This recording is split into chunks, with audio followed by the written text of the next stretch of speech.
నేను ముఖ్యమంత్రి అయ్యాను. ప్రాజెక్ట్ ఇచ్చారు, చట్టంలో పెట్టారు, కానీ ఆ 7 మండలాలు ఇవ్వలేదు. ఆ 7 మండలాలు ముంపుకు గురవుతాయి. ముంపుకు గురైతే ఆ మండలాలు రాకపోతే ప్రాజెక్ట్ కాదు. అప్పుడు కేంద్రాన్ని గట్టిగా అడిగినప్పుడు నేను ఆ రోజు ఒకటే చెప్పాను, నేను ముఖ్యమంత్రిగా ప్రమాణ స్వీకారం చేయాలంటే ఈ 7 మండలాలు ఇచ్చి ప్రాజెక్టు పూర్తి చేస్తామంటే నేను ఇది చేస్తానని ఆ 7 మండలాలు ఇమ్మని అడిగాను. ఆ రోజు ఎన్డీఏ ప్రభుత్వం, థ్యాంక్స్ టు దెమ్, 7 మండలాలు ఇచ్చిన తర్వాత పార్లమెంట్ సమావేశాలు సమన్ చేశారు. ఎప్పుడు కూడా చరిత్రలో క్యాబినెట్ ఫార్మ్ అవుతానే పార్లమెంటు ఇచ్చేసి రెగ్యులర్ బిజినెస్కి వెళ్తారు. అట్లా కాకుండా పార్లమెంట్ సమావేశాల కంటే ముందు ఒక ఆర్డినెన్స్ పాస్ చేసి ప్రెసిడెంట్ ఆమోదించి తర్వాత పార్లమెంట్ సమావేశాలు పెట్టారు. That is the difference.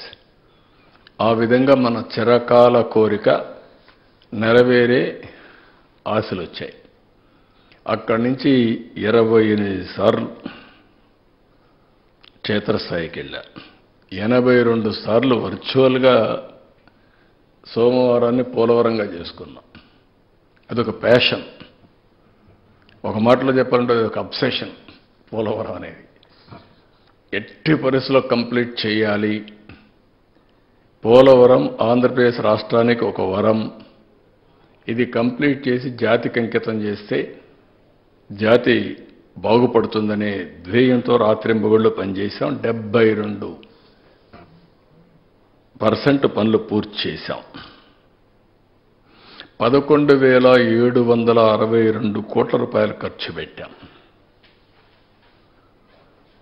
ఒకే రోజున 32,215 క్యూబిక్ మీటర్ల కాంక్రీట్ పనులు పూర్తి చేసి గిన్నిస్ ఆఫ్ బుక్ వరల్డ్ రికార్డులో స్థానం సంపాదించాం. డయాఫామ్ వాల్ 414 రోజుల్లో పూర్తి చేశాం. 100 మీటర్ల లోతు డయాఫామ్ వాల్ని 414 రోజుల్లో పూర్తి చేశాం.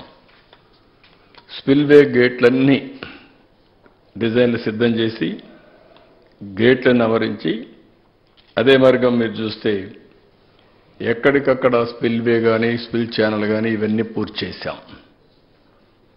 కాఫర్ డ్యామ్ కట్టాం. లోయర్ అప్పర్ 2 కాఫర్ డ్యాములు కట్టాం. ఎప్పటికప్పుడు కేంద్రంలో ఉండే ఉమాభారతి, ఆనాటి మంత్రి, తర్వాత నితిన్ గడ్కరీ, ప్రధానమంత్రి గారికి కూడా ఎప్పుడప్పుడు బ్రీఫ్ చేస్తూ ఈ పనులన్నీ పూర్తి చేశాం. 4,114 కోట్ల రూపాయలతో ఆ రోజు పునరావాసం చేశాం. పునరావాస కార్యక్రమాలన్నీ పూర్తి చేశాం. ఎప్పుడు కూడా కేంద్రం డబ్బులు ఇవ్వలేదనే పనులు ఆపలేదు. ముందు మనం రీఎంబర్స్ చేస్తే ఎప్పటికైనా వస్తాయనే ఉద్దేశంతో ముందుకెళ్ళిపోయాం. ఆ విధంగా మీరు చూస్తే 2014-19 11,762 కోట్లు ఖర్చు పెడితే 4,995 కోట్లు వాళ్ళు ఇచ్చారు. మిగిలింది వాళ్ళు ఇవ్వకపోయినా మనం ఖర్చు పెట్టాం.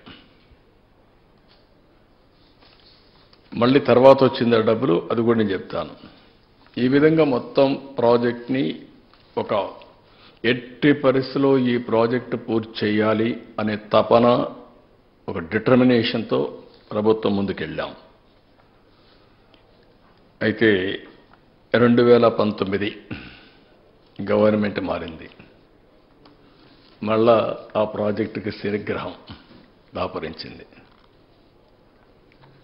బాధ, ఆవేదన, కసి ఒకసారి కొన్ని రోజులు డైజెస్ట్ చేసుకొని కూడా చేసుకోలేం. ఎందుకంటే మీరు చూస్తే 82 సార్లు నేను నెలవారీగా హైదరాబాద్లో ఒకప్పుడు సర్ప్రైజ్ ఇన్స్పెక్షన్స్కి 75 సార్లు వెళ్ళాను. ఈరోజు ఆ సిటీ అమారుగా ఉందంటే 75 సార్లు చరిత్రలో ఏ ముఖ్యమంత్రి క్షేత్రస్థాయి పరిశీలనకు పోయి ఉండరు. బస్సులో వెళ్ళడం, తిరగడం, బస్సులో ఇన్స్ట్రక్షన్స్ ఇవ్వడం, అక్కడి నుంచి సెక్రటరీకి పోవడం, అవన్నీ చేసేది డెవలప్ చేశాం.